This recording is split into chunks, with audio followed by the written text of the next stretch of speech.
LDM Podcast, l'émission qui révèle le voix qui inspire.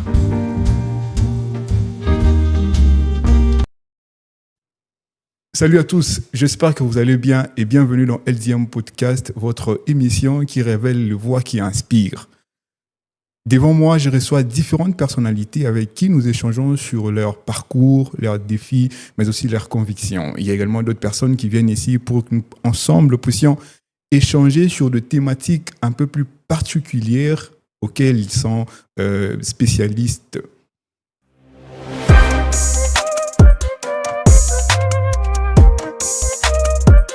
LDM Podcast.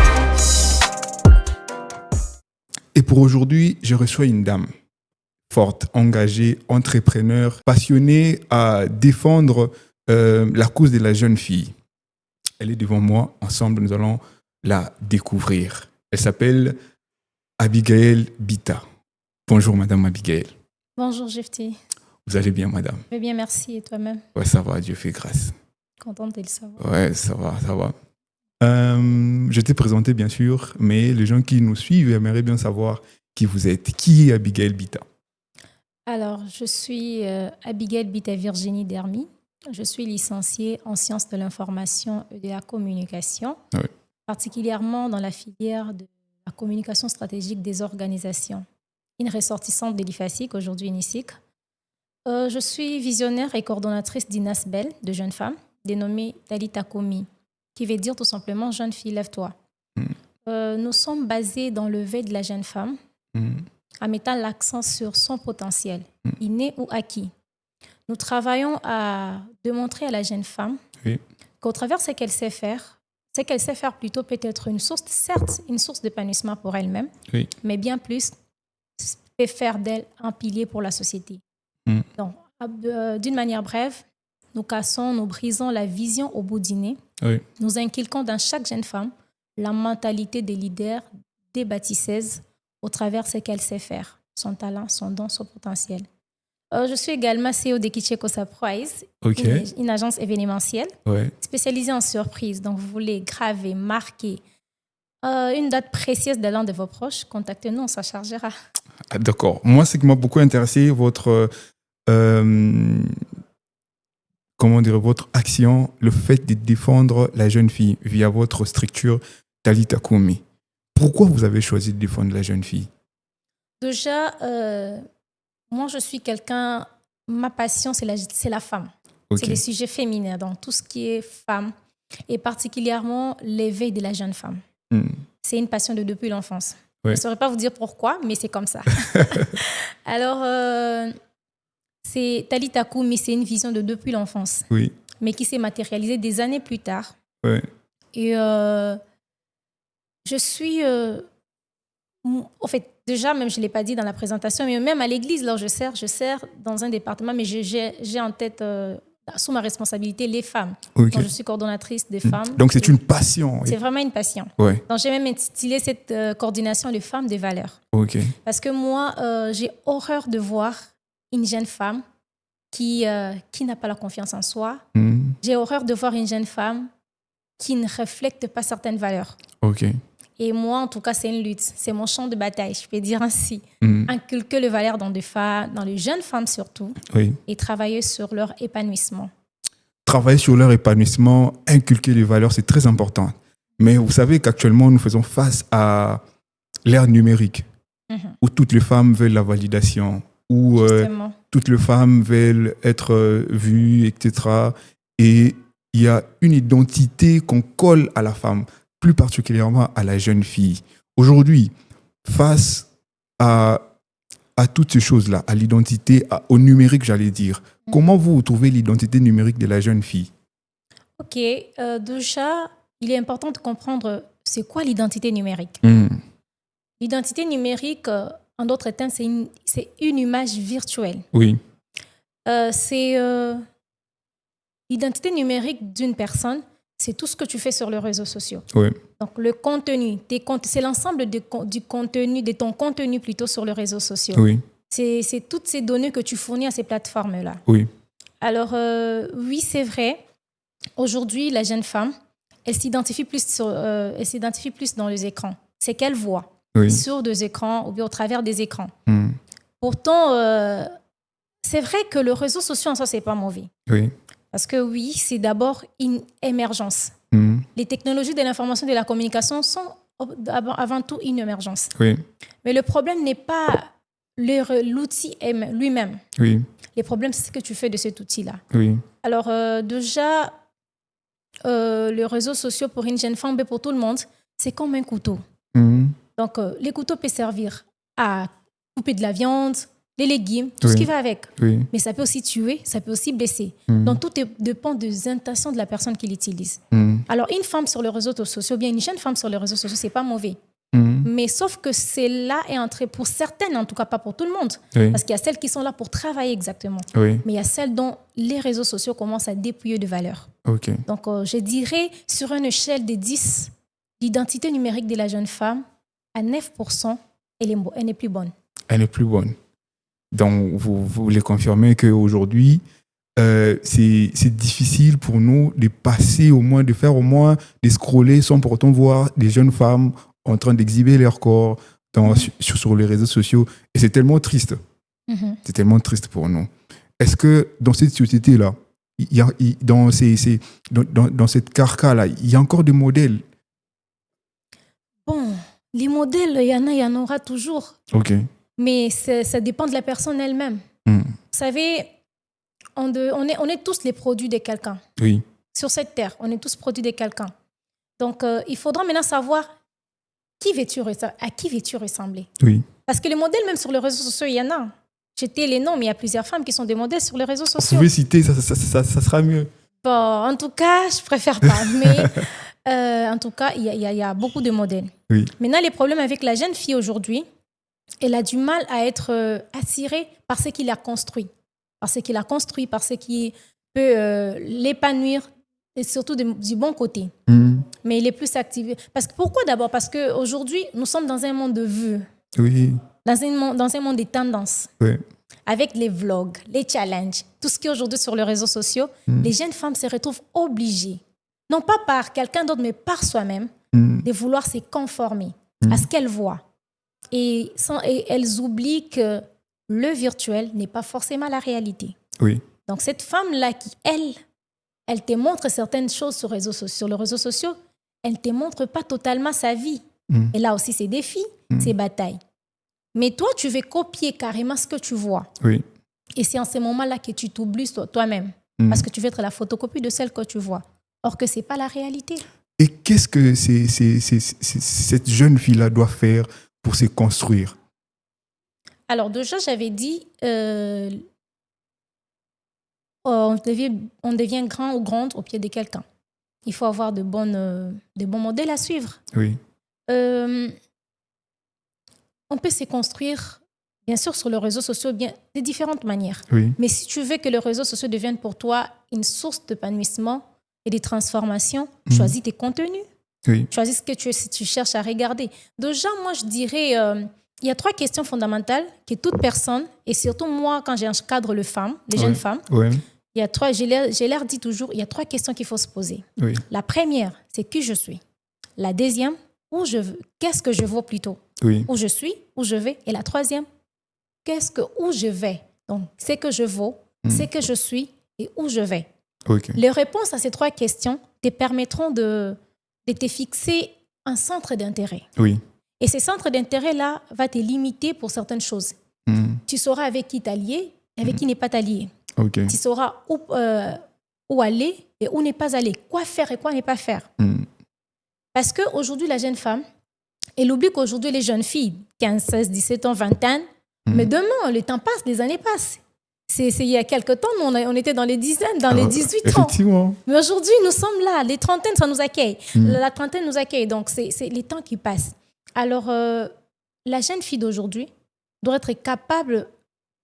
la jeune fille d'aujourd'hui sera une femme demain. Oui. Et cette femme de demain doit être capable de se regarder en arrière, de regarder et d'être fière d'elle. Donc, aujourd'hui, nous agissons dans le présent. On oublie qu'il y a un futur.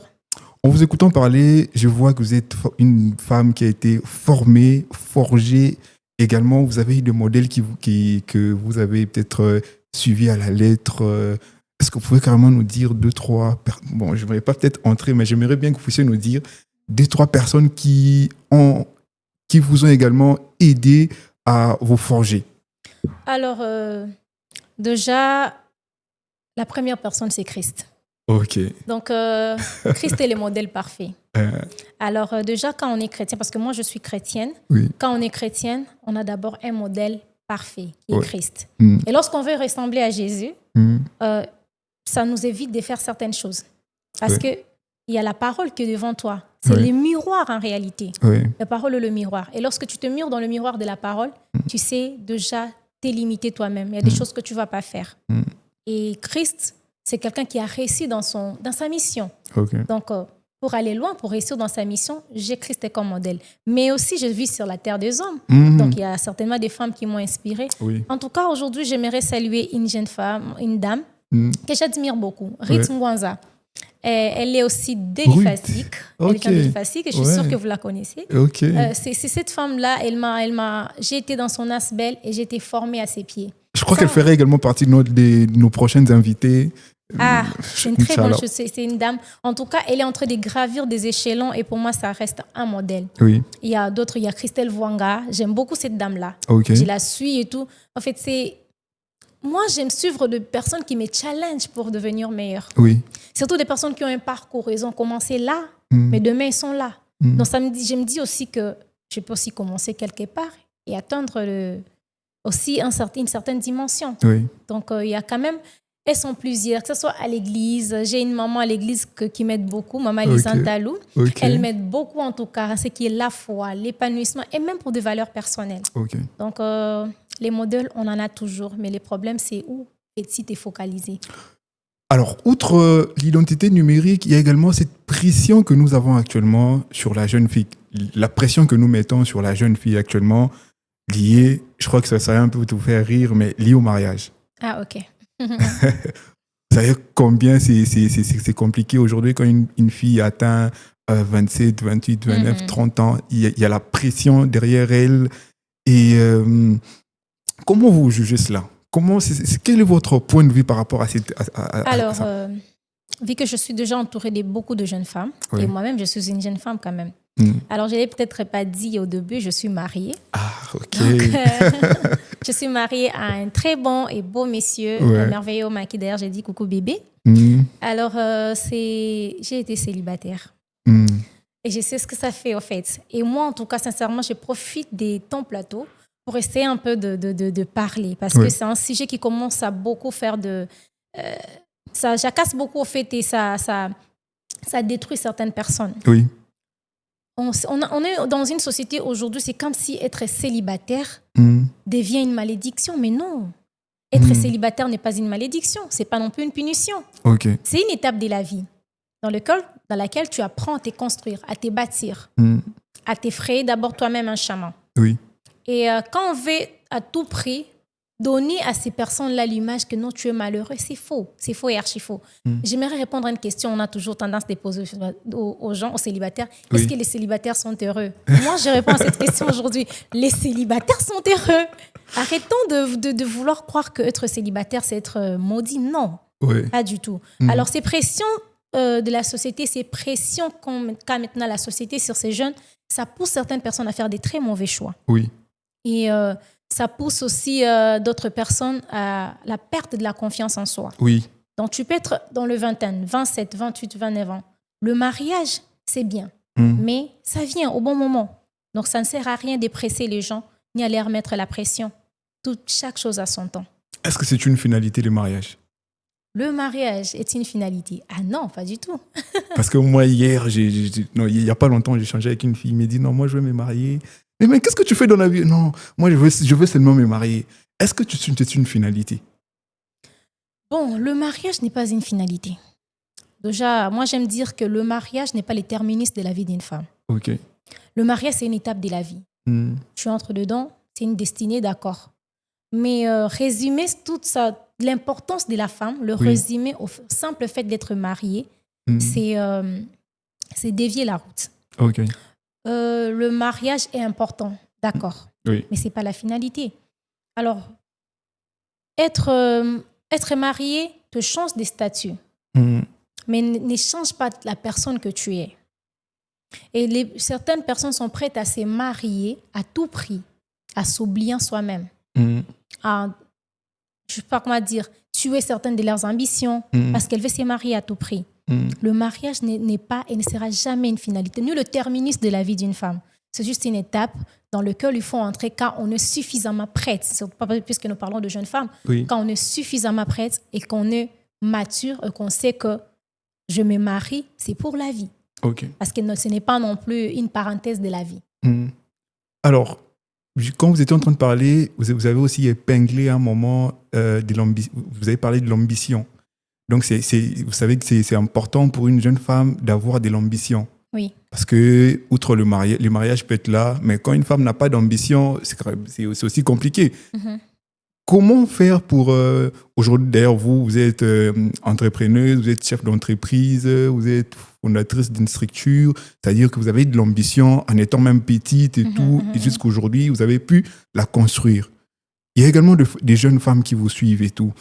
Qu'est-ce qu'elles doivent faire pour tenir à leurs ambitions, ne pas perdre leurs objectifs et tout par les pressions de la société, les pressions de parents, de rester fermes? Déjà, la première chose à faire, la première chose qui est importante, c'est d'abord le choix. Parce que c'est le départ du tout. Avec qui tu te maries? Bon, comme je dis que je suis chrétienne, j'aime bien cette phrase du pasteur Atom, il dit « Quand tu es en feu, ne te marie pas à l'eau ». Donc, tu peux être vraiment ambitieuse, mais lorsque tu rencontres la mauvaise personne, tu ne pourras pas aller loin. Il faut, quand tu es une femme ambitieuse, tu veux continuer, même si tu te maries, tu veux évoluer, t'épanouir, épouse quelqu'un qui t'accompagne, qui te soutient, qui te pousse vers l'avant. Moi, je donne par exemple l'exemple de mon mari. À l'époque, mon prétendant, c'est lui qui m'a beaucoup boosté pour que je me lance. Les idées étaient là, mais c'est lancé. J'ai épousé un homme que pour lui, être leader, être PDG, chef d'entreprise, ne lui dit rien du tout. Donc, et puis, il dit, moi, je ne suis pas fait pour ça. Mais il dit, ma femme, elle est faite pour ça. Donc, c'est lui qui me booste au fait d'aller plus loin. Et il m'aide deux fois, on peut être là avec lui, on travaille sur des projets ensemble. Donc déjà, le départ, c'est le choix que tu fais. Être l'homme qu'une femme ambitieuse doit épouser n'est pas ce genre d'homme dont les compétences, le potentiel ou le succès d'une femme fait peur. Mais ça doit être ce genre d'homme qui te pousse, dont ton succès, tes potentiels, les fait acclamer. En fait. C'est-à-dire, il est là, il est dans une salle, il s'assoit sur une chaise et sur l'estrade, c'est sa femme qui parle et il acclame. C'est ça l'homme que tu dois épouser, en fait. Un homme qui croit en toi, qui croit en tes rêves et en tes capacités. Déjà, les deux parts, c'est ça, le bon choix. Deuxièmement, il y a maintenant celle qui tombe sur des hommes vraiment qui veulent l'accompagner. Mais elle arrive dans le mariage, c'est elle le problème. C'est un problème d'équilibre. Il faut être une femme équilibrée. On nous dit que quand on s'est marié, des responsabilités, tout ça, ça c'est vrai. Mais est-ce que nous savons que la femme est d'abord une femme à plusieurs casquettes? Toute femme est une femme à plusieurs casquettes. Des fois, on a tendance à croire que la femme à plusieurs casquettes, c'est celle qui travaille, elle fait beaucoup de choses au même moment. Il est bon au travail, il est bon au ménage, il a 3-4 entreprises à gérer, il est marié. Non. Étant célibataire, d'abord, on est femme à plusieurs casquettes. Déjà, il faut seulement, c'est au niveau de la perception, de la psychologie qu'il faut intégrer cela. Tu es sœur de quelqu'un, tu es fille de quelqu'un, tu es étudiante, et celle qui travaille, tu travailles quelque part. Et si tu sers Dieu, tu fais quelque chose à l'église. Déjà, c'est plusieurs casquettes. Donc, c'est la même chose, mais sauf que ce sont le statut ou bien ça change juste de vase. Donc, quand tu te maries, tu deviens peut-être épouse de quelqu'un, maman de quelqu'un et tout, mais il faut savoir être équilibré. N'est pas non plus s'attacher aux tâches ménagères seulement et laisser tomber ses ambitions. Ou ne pas non plus s'attacher au fait... à ses ambitions et laisser tomber ton mariage. Donc, il faut trouver un équilibre. Donc, c'est très important d'être une femme équilibrée. Mais aussi à celle dont le mari dit qu'Armania, tu ne travailles pas. Parce que non pas seulement parce que le mari a peur d'avoir une femme qui a du potentiel, mais seulement parce qu'elle est trop travail, mais pas présente pour sa famille. Donc, il faut trouver un équilibre tout simplement. Je pense que ce sont les choses, le choix, l'équilibre, c'est les choses majeures qui tuent vraiment les ambitions d'une femme après le mariage. Le choix, le travail, l'équilibre surtout, c'est très important. Et la foi dans ces choses, c'est quoi sa place? La foi est très importante, très importante, très capitale d'ailleurs. Parce que la Bible dit, une maison bâtie sur le roc, les vents viendront, les tempêtes viendront, elle ne s'écroulera pas. Ouais. Donc, le foyer, c'est comme une maison. C'est vraiment ces passages-là qui doivent être bâtis sur le roc. Les ambitions, ton mari, tes enfants, ils doivent être bâtis sur le roc. Toi-même. Oui. Donc, et quand tu as la foi, et tu as vraiment la vraie foi, pas une foi de aujourd'hui tu crois, demain tu ne crois pas. La foi, c'est pour la vie. Même quand ça ne marche pas, même quand la tempête vient, tu demeures. Parce que c'est ça exactement cette maison-là. Donc la foi, elle est très importante. Lorsque nous voulons accomplir de grandes choses, comme je l'ai dit, Christ est le modèle parfait. La parole de Dieu est l'arme efficace qui nous permet de vaincre toutes sortes de blocages, ou bien toutes sortes d'oppositions devant de nous. Et si tu n'es pas suffisamment armé, ta foi va vaciller, et puis tu as de grands rêves, mais tu te limites quelque part. Pourquoi? Parce que tu n'as pas suffisamment la foi. Donc, elle est très importante, la foi. Est-ce qu'il y a aussi une histoire particulière que toi, tu as vécue, par exemple, et que tu t'es soutenu grâce à la foi? Oui. Est-ce que tu peux nous la partager? Alors, sincèrement, on vient de loin. Nous venons de loin. Ouais. Déjà, je prendrai mes études. Oui. J'ai étudié de manière très difficile. Oui. Aujourd'hui, si tu me poses la question, comment tu as fini les études? En dehors de Dieu, je te dirais, je ne sais pas. Ouais. C'était très compliqué déjà au niveau de la famille. En tout cas, moi, j'ai des parents qui sont là, ils se battent pour leurs enfants, mais ce n'est pas facile. Oui. Donc, tu vois, ils ont la volonté, mais le moyen, il n'y en a pas assez. Oui. Et alors, moi, je dirais que je fais l'IFACI, comme je disais, et presque c'est chaque examen où j'étais d'abord dehors avant d'entrer dans la... Donc, il fallait qu'on ait pitié de nous pour nous faire entrer, pour qu'on passe les examens. Donc, et en ces moments-là, il me fallait avoir la foi que je vais finir mes études. Et puis aussi, je viens d'une famille où les femmes n'étudient pas, en fait. Les femmes, on n'a pas des femmes licenciées dans la famille. De la famille. En tout cas, j'ai été la première licenciée à un moment donné de ma famille. Donc, il fallait être accroché à la foi, croire que je vais y arriver, ça va aller malgré les tempêtes et le vent. Mais je suis parvenue parce que j'ai tenu bon, d'abord à Dieu, mais aussi parce que j'avais des rêves, j'avais une ambition. Je me suis challengée moi-même, je dois y arriver. Oui. Ah, c'est très important la foi, c'est très important. Les gars, il faut croire en Jésus. Peut-être il y a les musulmans qui nous suivent, il y a toutes sortes de personnes qui nous suivent, mais je vous dirais de croire en Dieu, d'avoir la foi. C'est très, très, très important. Et madame, il y a également une autre chose. Vous êtes encadreur de femmes. J'aimerais bien qu'on puisse de temps à temps rebondir sur ça parce que c'est très important. Il vous est également arrivé aussi d'encadrer des jeunes filles mères. Oui, ok. Celles qui ont perdu, au fait, peut-être l'espoir, qui se disent « Ah, moi, franchement, j'ai mis au monde, les parents m'ont abandonné, les parents m'ont délaissé, la société même, la famille, l'environnement m'a laissé. » Que doit faire cette jeune fille pour se reconstruire? Alors déjà, avoir un enfant dehors du mariage, c'est vrai que ce n'est pas encouragé, mais lorsque ça arrive, ce n'est pas non plus la fin, c'est pas la fin du monde. Nous avons aujourd'hui des femmes qu'on épouse même avec 4 et 5 enfants. Donc c'est vrai qu'on dit que ça réduit les chances d'être marié et tout ce qui va avec, mais pas du tout. Que ce soit le mariage, que ce soit dans la vie professionnelle. Donc moi, je dirais à ces femmes-là de reprendre seulement de l'estime en soi, la confiance en soi. Est-ce que le fait que tu as accouché t'a dépouillé de ton intelligence? Mais non. Est-ce que ça t'a dépouillé de tes compétences professionnelles ou bien de tes compétences intellectuelles? Non, pas du tout. Donc, il ne faut pas que ça devienne pour toi un blocage. Tu as eu un enfant, oui, il faut te relever. Qu'est-ce que tu es capable de faire? Quel est les talents cachés ou innés en toi? Qu'est-ce que tu es capable de faire? Ou quand tu fais, tu as l'impression que tu es comme un poisson dans l'eau. Travaille sur ça, focalise-toi sur ça. Et quand tu vas réussir, en fait, les problèmes, c'est quoi? Quand on est encore en bas, c'est là qu'on reçoit des découragements et tout. Non, tu ne vas pas y aller. Mais quand on atteint le succès, eh bien, c'est tout le monde qui voudra venir vers toi. On ne verra même plus l'aspect qui a échoué dans ta vie.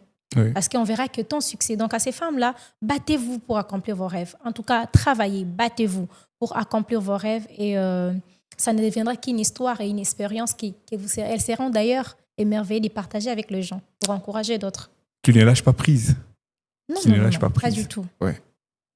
C'est très important, vous, les jeunes femmes, vous avez certainement mis au monde et les situations ont été compliquées. Battez-vous, ne lâchez pas prise. Nous sommes presque arrivés à la fin. On n'aimerait pas peut-être conclure sans pour autant parler de votre structure, Talita Kumi. Récemment, vous avez eu une activité, les brunchs Milikia, qui était un succès. Pendant peut-être 1 minute, essayez de nous parler de Talita Kumi. Alors, déjà, Talita Kumi, comme j'ai dit, je l'ai présenté au début. Nous sommes là, travailler sur le lever de la jeune femme, en se basant sur le potentiel inné ou acquis.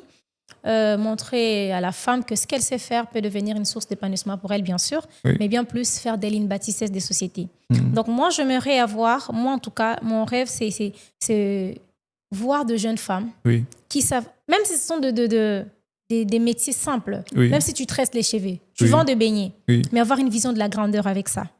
Et quand on va, peut-être un jour, le Seigneur te fait grâce de te retrouver sur une chaire de témoignage, de te retrouver à un certain niveau, que l'on dise que tu portes la marque de ta société. Donc, si même tu te retrouves ailleurs et que tu es une Congolaise, qu'on dise que c'est une Congolaise. Donc, elle a réussi et elle progresse, elle fait bien ce qu'elle fait, mais c'est une Congolaise. Donc, c'est ce que j'appelle, moi, bâtir des bâtisseuses de sa société. Et aussi, je pense qu'on est presque à la fin. Alors, moi, j'aimerais peut-être quand même dire aussi quelque chose à ces jeunes, à toutes les jeunes femmes. Adressez-vous à ces jeunes femmes qui vous regardent. Et vous êtes une grande dame. Je crois que vous allez également leur donner le secret pour être cette grande dame. Et voilà, adressez-vous aux jeunes femmes. Alors, nous avons parlé de l'identité numérique de la jeune femme, mais aussi de la jeune fille d'aujourd'hui, quelle femme pour demain. Le mariage n'est pas non plus un terminus de la vie d'une femme. Donc, en bref, déjà, en ce qui concerne l'identité numérique de la jeune fille, j'aimerais dire juste ceci. Ma belle, fais attention à ce que tu postes sur les réseaux sociaux. Fais attention à ton contenu numérique parce que c'est ce qui constitue ton identité numérique. Il ne faut pas que ton contenu numérique puisse être un blocage pour toi demain. J'ai l'habitude de dire, ton contenu numérique peut être l'allié ou l'ennemi de ton futur. Alors fais attention à ce que tu fais. Et aussi, que le mariage ne te met pas la pression. Même quand tout autour de toi, il y a des pressions, toi, reste focus sur ce que tu as d'abord à faire en ce moment. Parce que je pense que l'étape dans laquelle tu es, c'est une étape de préparation. Bâtis-toi toi-même et lorsque ça viendra, tu seras une femme prête à entrer dans le mariage. Et développe-toi parce que la jeune fille d'aujourd'hui, elle devient femme demain. Mais quelle femme elle va devenir? À toi de choisir la femme que tu vas refléter dans 5 ans, dans 10 ans, au travers de ce que tu fais. La femme que tu deviens demain, elle est le résultat des choix d'aujourd'hui, tes choix et tes décisions d'aujourd'hui. Alors fais des bons choix, prends des bonnes décisions parce que ça constitue ça constitue ton avenir pour demain. Merci beaucoup, Madame Abigail. Merci d'avoir été nôtre pour 6 jours. C'était pas vraiment facile de vous avoir, mais grâce à Dieu. Merci à toi aussi pour l'invitation. Merci beaucoup. Allez, à vous qui nous avez suivis, je ne cesserai jamais de vous le dire. Pardon, s'il vous plaît, ne baissez pas les bras. Pardon, s'il vous plaît, restez ferme, restez sur vos bottes et n'arrêtez pas de combattre. Et surtout, vivez, brillez et impactez. Ces 3 verbes, je ne cesserai de les répéter à tout moment. Vivez, brillez et impactez. Parce que vous êtes appelés pour impacter, vous êtes appelés pour briller. Alors, peu importe les difficultés, peu importe les défis, restez debout et combattez. Que la peur quitte vos esprits et que Dieu bénisse la RDC. On se voit prochainement. Merci.